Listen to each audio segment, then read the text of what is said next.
Happy holidays from A Better Way to Farm. Hey, Rod here, where we are working to increase yields and improve profits each and every single day. We appreciate you guys tuning in. We're doing the 12 days of nutrients, and today is day 5, and we're going to talk about calcium. Now, we're also going to talk about some other things because we can't isolate just one nutrient, but today our focus is on calcium. As we launch off in here, the first thing we always try to cover is what does it do? Some of the things that it's important for is it is utilized for continuous cell division and formation. It is involved in nitrogen metabolism. It reduces plant respiration. It aids in translocation of photosynthesis from the leaves into the fruiting organs. It increases fruit set. It is essential for nut development in peanuts. And guys, here's the big one. It stimulates microbial activity. We have a lot of people trying to sell bugs in a jug. And you guys know that I believe that if we'll do the other things right in our soil, perhaps, I'm not saying those don't work, I don't know. But what I do know is when we have the right amount of all the nutrients in our soil, the bugs flourish. And so if we can stimulate microbial activity with adequate calcium, then that's what we need to do. That's what we need to look at. And I am a firm believer in that. You know, we get people that reach out to us, and I look at soil tests and they have a pH of 4.8 and their calcium levels are very low, and they're wanting to know, what do I do? And sometimes I look at soil tests and they have a high pH, but their calcium levels are still low. What do I do? We have to apply the calcium. One of the big mistakes that we have made in agriculture is we only look at pH in relationship to calcium, or we only look at calcium in relationship to pH. We try to go in here and have it be, this is the one size fits all. Your pH is low, we add calcium. Your pH is high, we don't add calcium. And sometimes there's other things that weigh into that. One of the things that we learned on day 4 was applying high mag lime will raise your pH. It will actually raise your pH faster than using high calcitic lime. But the difference is that it is not in a manner in which we want. When we have too much mag in the soil, that is at the expense of a lot of other things. It can be at the expense of potassium. It's definitely at the expense of calcium. And we need to use, if we have high mag and we're trying to do anything in there, it needs to be with high calcium lime, because we're going to drive some of that mag off the soil colloid. We're going to replace it with the calcium, and we're going to talk more about that here as we go on. Starting in the Midwest Handbook, guys, you can download this or you can buy it, and I really encourage you to do that, to take a look at this. It's a simple read. It's one of the easier reads that there are, but it is loaded with good information. I'm not going to go through all of this, but it says that calcium plays an important role in the fertility of soils. Some plants, such as alfalfa clovers and certain leafy vegetables, require large amounts of calcium. Plants of these types thrive when the predominant base in the soil is calcium. If other bases, such as magnesium, potassium, or sodium, are present in amounts equal to or higher than calcium, nutritional disturbances occur. Guys, it's just not in those leafy vegetables and alfalfas and clover. It's very much that way in corn and soybeans. Calcium has many functions. It is associated with the development of protein. It assists in root development and the movement of carbohydrates within the plant. It is needed for the formation of cell walls, seed production, and other processes. If the plant is low in calcium, the growth will be adversely affected. Guys, this is one of the reasons that some of the people that we work with choose to take a pint of our chelated calcium and row apply it. Not because it's never going to adjust your pH. Hear me well. That is not a pH fix. What it does do is it gives that baby plant some plant available calcium right at the moment that it germinates. Calcium and sugar, especially in soybeans, has shown tremendous response. And if you guys are interested in that, you can reach out to us or come to our Fundamentals of Agronomy training. We talk quite a little bit about that.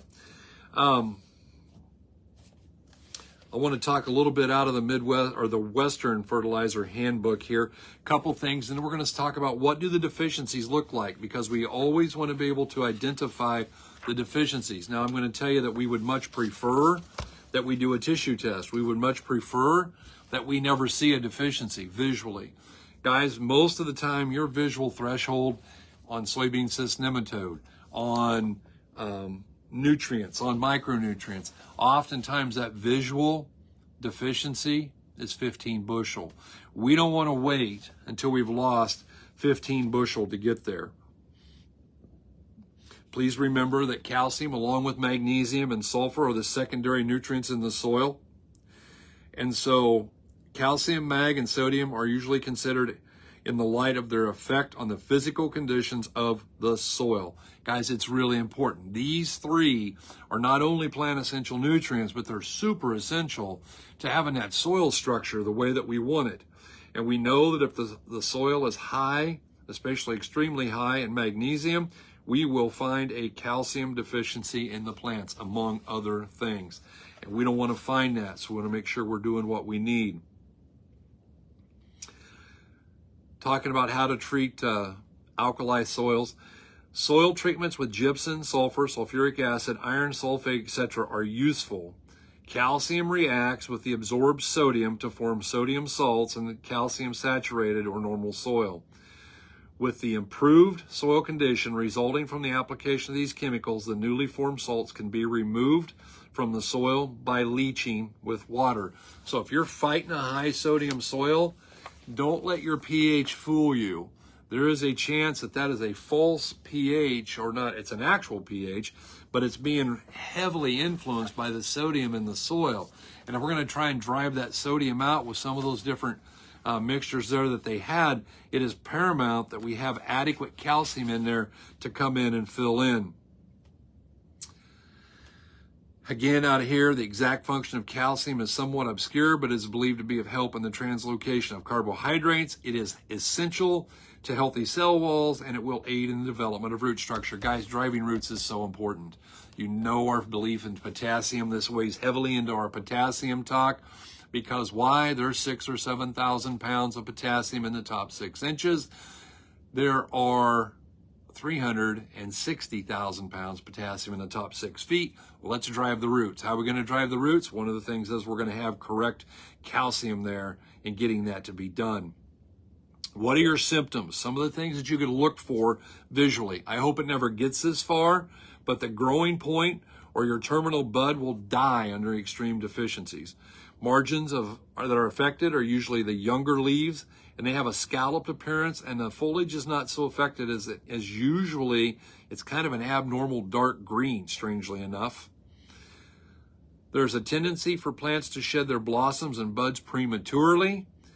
The stem structure is severely weakened. Guys, this is going to go a long ways towards helping withstandability. And in corn, one of the things that we learned when we were working in corn production was we would see whips. And at that time in my life, I didn't know what they were. I just knew there'd be a whole bunch of leaves wrapped around that tassel, because the leaves wouldn't unfurl the way that they should. If you're seeing a lot of those whips, yeah, it can be hybrid specific, but more than likely it's a calcium deficiency that we need to be taking a look at and making sure that we are meeting that need. So let's check that soil. But guys, this is why we don't want to just do an NPK pH test. We need to be looking at all of the nutrients. We want to look at all of the secondaries. We want to look at all of the micros. We want to make sure that we're addressing everything that there is. And calcium is one of those things that's really super important. Working out of life and energy. Calcium determines the volume of the crop and is the major element against which other nutrients react to release energy. In other words, calcium impacts every single other nutrient that we have. It is also a major constituent in all cell membranes. We don't want those cell walls to rupture. We want them to divide and become more and more and more. And it's nature's detoxifier, meaning that it has a great capacity for neutralizing toxicities, either through transmutation or chemical physically bonding. Guys, when calcium is sufficiently present, the biological entity, whether it be a single cell, a plant, an animal, or a human, is able to discard toxins readily and does not have the magnetic attraction for those toxins to be stuck in. And guys, we want to make sure we're looking at this. Now, one of the things that I found very interesting was a line that Dr. Anderson wrote was this: The reason that calcium is overlooked centers on a lack of knowledge about pH. It is taught that the soil pH relates directly to the need for liming, which is the term given to the application of dry calcium. People with important sounding titles and degrees persuade farmers who don't know the technical jargon of the calcium requirements of the soil that are determined by its pH. I want to really embrace that, guys. You might want to rewind it and hit it again, because the bottom line is he's saying that the industry has done a disservice because we haven't focused on the role of calcium. We've just tried to fix everything by getting the pH to where it is that you want it. And we want to make sure that we're doing the right things here. At the lower calcium levels, which we have in America today, greater amounts of acid fertilizers must be applied to achieve a given volume. The catch is that the volume achieved via this practice is not synonymous with quality, as is proven by the current use of chemicals for insects and disease control. He's talking about being able to do some things here, not maybe buying all the chemicals, but just doing plant health. Grasses such as foxtail and quackgrass are generally present if there is a calcium deficiency. Those are a good sign that our calcium is short, is if we're seeing foxtail or quackgrass in the field. As we move over here to the last deal out of this book that I want to share with you, he's got it labeled under nice to know information. Dandelions. Dandelions are a common weed in lawns and fields. They are a red light signal of the following sequential nutrient deficiencies. So if you have a lot of dandelions, these are your deficiencies in order. Calcium, number 1, phosphate, vitamin A, and iron. Correct these deficiencies, and the dandelions will disappear. What an interesting way to fix that dandelion problem. Just apply the right nutrients, and all of a sudden we can make those things just simply go away. Guys, another thing that was in that book, in Life and Energy, he talked extensively about, and we did this yesterday, too much nitrogen burns calcium. Too much nitrogen, as it leaves, it takes calcium with it. It never takes magnesium, it always takes calcium. And so we can reduce the amount of calcium in the soil. Remember, it's one of the reasons that anhydrous has got the rap for tightening soils, because it tends to take the calcium out, which elevates the magnesium, and we know a lot of magnesium in the soils make it tight. Absolutely. We also know when we use too much in and we burn the calcium out, we attract pests. And he talked about the fact that we are purchasing pesticides in order to treat symptoms. But actually we are not treating the root cause. And he would talk about getting things right from the fertility standpoint and reducing the need for pesticides. Will we ever get rid of the need for pesticides? Probably not.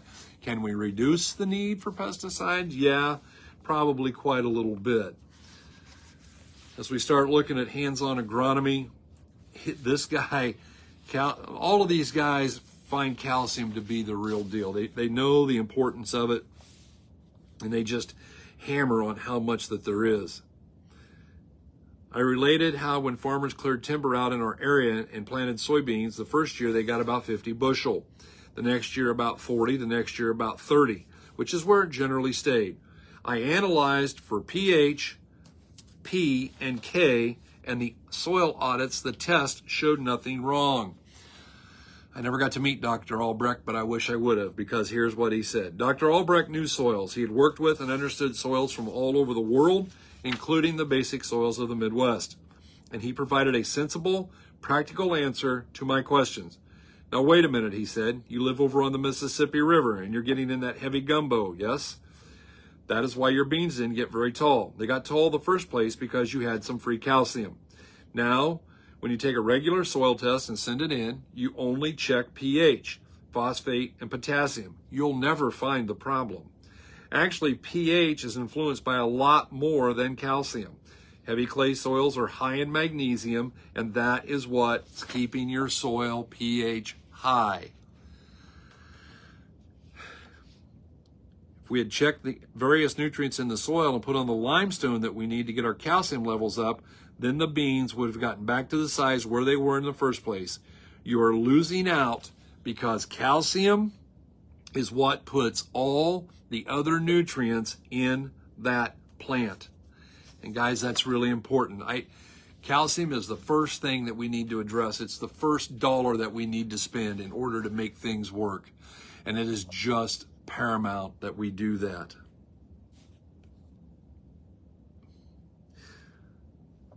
The science of the soil has done much for our better understanding of how the soil and plant roots interact to make crops grow. From better understanding, some principles have resulted for better guidance of our farming practices. Liming the soil is one of those practices improved through science. We formerly encouraged liming as a struggle against acidity. It is now practiced to put calcium in the soil for the nutritional service to the crops. It helps them in their synthesis of proteins and other complex compounds of higher food values to man and to beast. It is associated with the soil's microbial processes that build up soil nitrogen. It is effective in making green manure and other organic matter decay more rapidly and release their fertility into crop production. Please remember, yesterday we learned that when we had too much mag, we actually, in that decaying process, we formed an alcohol and that sterilized the soil. That's why having adequate calcium means we have the right amount of magnesium and we're actually getting that stuff to break down much faster and decay the way that we want it.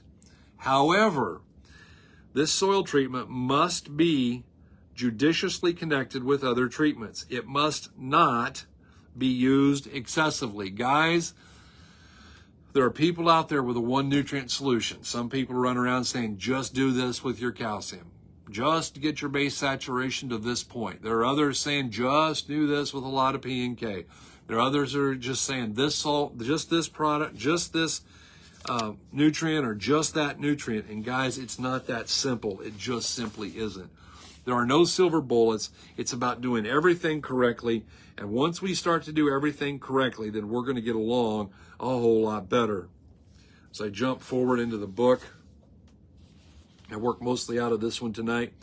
When we apply limestone and mix it with the soil, we have a mixture which is only partially ready to support a crop. Not until the calcium in the limestone has been disintegrated and become part of the colloidal complex in the soil through base exchange reactions does the growing crop benefit from the calcium in the limestone. If the limestone is applied to the soil and it remains dry, the limestone remains ineffective. If it is too coarse, it may not be effective very rapidly. And that's a quote by V.A. Tietjens. And I'm going to get into the coarseness of that here in a little bit. I'm going to talk about the size of the grind because that's everything in what we're doing. That is paramount to make sure we're getting that right. We want to make sure that we have it fine enough that it can actually break down and do what it says. And there's a huge difference between a 6 screen and a 100 screen, okay? The cation calcium should be at 60 to 70% of the saturation of the soil. In other words, 60 to 70% of the minerals on the colloid should be calcium. The correct number for mag should be between 10 and 20. We like 12 and 15. Maybe not going to be upset if that calcium's up to 75, but just some things to think about when we're looking at what those levels are, because we're looking at parts per million and we're looking at base saturations. That's what makes the world go round when we do that.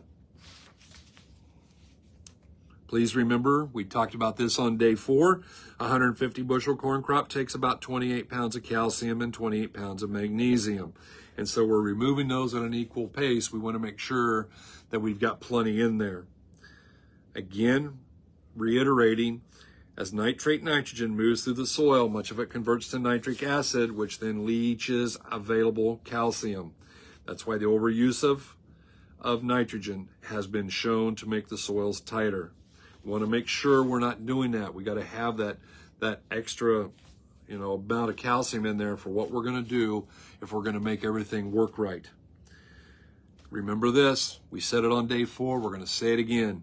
Magnesium, pound for pound, can raise the pH up to 1.67 times as high as calcium. 1 2/3. A soil high in magnesium but low in calcium can test above 6.5 but will be entirely inadequate for growth. Why? We don't have enough available calcium. And I'd already talked about the residues breaking into alcohol there a little bit ago. Under these circumstances, larger and increasing amounts of nitrogen and fertilizer minerals will be required just to maintain normal crop yields. Large applications of nitrogen will consume larger amounts of calcium, as well as burn up crop residues and humus. You can get increased yields for a few years from this stored up wealth of humus, but eventually you're going to have to pay the piper for this withdrawal, for all of this withdrawal that we're taking out.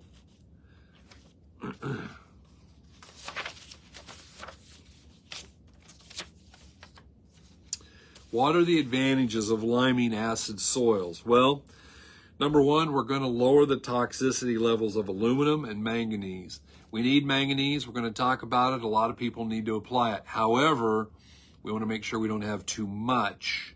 I'm going to go ahead and throw in an ad here, just a short ad. We'll be right back after these messages. If you're interested, we did a webinar on soil testing, and I'm fairly certain if you'd reach out on here and say you'd like to have that link, Karen can provide that for you and get you that link on the soil testing webinar. But in there I talked about why I'm not super excited about the Mehlich 3. Short version of Mehlich 3 is fast, it's easy, and it's cheap. I don't think that's why I'm testing my soil. I'm not trying to be fast. I'm not trying to be easy. I'm not trying to be cheap. I'm trying to be good. I'm trying to be accurate. And especially in micronutrients, it really leaves a lot to be desired in our estimation. However, when we are liming these acid soils, we are coming up with a lower level of toxic things like aluminum and manganese. That's going to, again, increase the microbial activity, decomposition. It overcomes the potential for calcium deficiencies. It increases the symbiotic nitrogen fixation in legumes.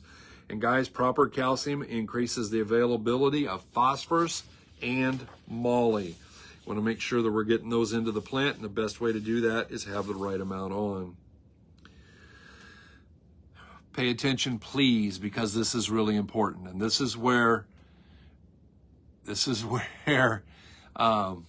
we want to make sure that we are getting this right, because they just want to say, oh, lime is lime. It doesn't matter if it's high mag or if it's high calcium. It doesn't matter what size of grind it is. It doesn't matter anything. Yes, it does. If I spread road rock in my cornfield, I have a lot of calcium applied, but I do not have any calcium that's in a plant available form. So lime will react in 1 to 3 years when the particle size allows at least 60% to pass through a 100 mesh screen. 60% through a 100 mesh. I looked at a lime test the other day. Only 60% would go through a 6 mesh screen. And there was like nothing going through the 100 mesh. Guys, what passes through an 8 mesh provides only about a 10% breakdown over those same 3 years. That's huge. That's huge. So if it goes through the 100 mesh, you get 60%, and 60% goes through the 100 mesh, you get about 100% breakdown over 36 months. If it's only going through an 8 mesh, you only get about 10%. A 20 mesh would get you about 40%. A 60 mesh will get you about 75%. But guys, we want to make sure if we can get 100% through a 100 mesh screen, it means nearly 100% availability over the next 36 months. And we want to make sure we're getting everything that we can out of that lime. That's one of the problems with letting calcium get deficient. We ride the yield curve down because why? The soil structure isn't as good, the mag's too high, the nutrients aren't available. We ride it all the way to the bottom. Then we put some lime on down here, and it doesn't jump up. It takes 36 months to come back up. We can ride that yield curve on the low side for 6 or 7 years if we aren't careful. We don't want to do that. We want to make sure we're getting it to where we need it to be. Iron availability starts to decrease between a pH of 6 and 7, meaning if there's barely enough, meaning trouble if there's barely enough iron. As the calcium is raised, the iron level decreases. We want to think about this, though. Where I live, we have outrageous iron levels, and we want to make sure that we decrease that as much as we can. Guys farming here with a 5.5 pH are really hurting themselves because of all the iron that's getting into that plant, and it's at the expense of a lot of other things and creates a big need for manganese, as we well know. A deeper look into the human body discovers that nothing can live without calcium and magnesium. It has been proven that calcium is the most important element among all the plant food elements. So of everything else that we get, this is the big kahuna. This is number one, and we want to make sure that we have it right. If we don't have it right, we're going to pay the price. Let's talk about trying to fix those high mag soils, because a lot of times people say, well, let's just use some sulfur, and sometimes it works better and sometimes it doesn't. Let's talk about why is that. If we put sulfur on a high magnesium soil, it will reduce the magnesium, provided there is already sufficient calcium present. Guys, until we put calcium in that soil to drive that mag off that soil colloid, we are kidding ourselves. We are not going to make this happen. It is not going to come about at the pace that we want. We're not going to get the response that we want. And it's paramount that we get the calcium correct. Nitrogen drives out calcium. They're going to hit this again. Calcium never takes out magnesium, but as it leaches downward, the passenger status of calcium is assured. Removal of 10% calcium by a nitrogen oversupply will increase the mag by 10. There you go. That's why we don't want to let that happen. We want to, A, we don't want to overuse our nitrogen, and B, we don't want to have too much of the, not enough calcium in there, so we got to have that to go away. Use of ammonium sulfate when the calcium saturation is above 60% means taking out magnesium at the same time for better control of any excesses. One more time, base saturation rate at least 60% calcium to make the other things do what we want them to do. We like ammonium sulfate. It's a great product in a high mag situation, but we have to have at least 60, and I'd be a lot happier at a 70% base saturation rate.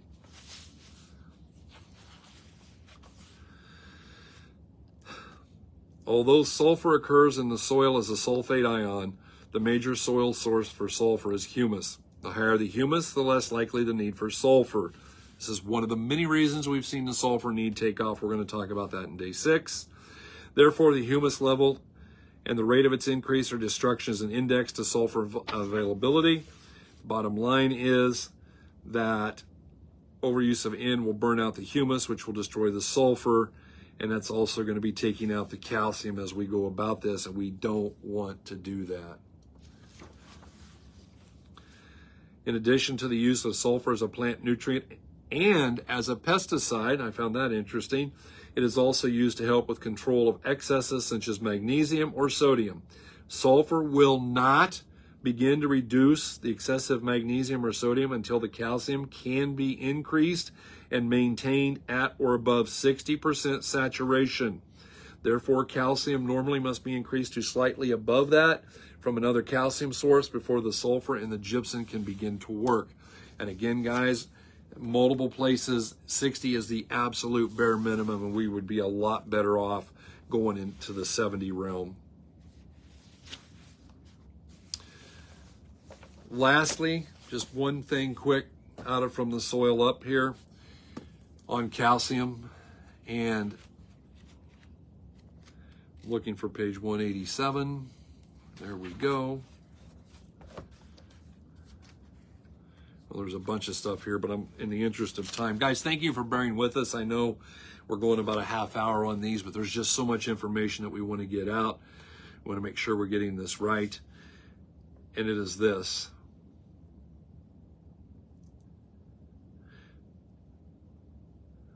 This too points out why liming by pH alone has simply little basis for logic. For instance, it is possible for a high sodium soil to have an 8.0 or higher pH, but to be low in calcium. The 8+ pH would be no reason to ignore calcium. Guys, so much of what we think we know about calcium just isn't true.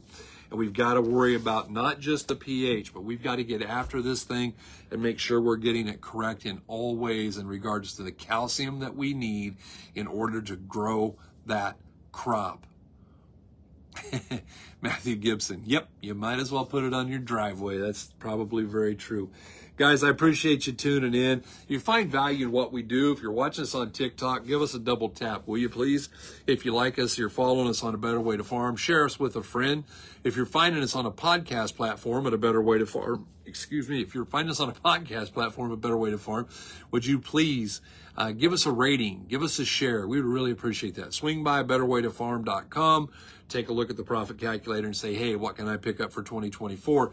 And guys, we have got a whole bunch of the 2-day fundamentals of agronomy training where we go into this kind of stuff deep and work on how it is that we can make more money in 2024 than if we just continue to do it the same old way. We would love for you to reach out. If you reach out, someone from the team will contact you very, very shortly.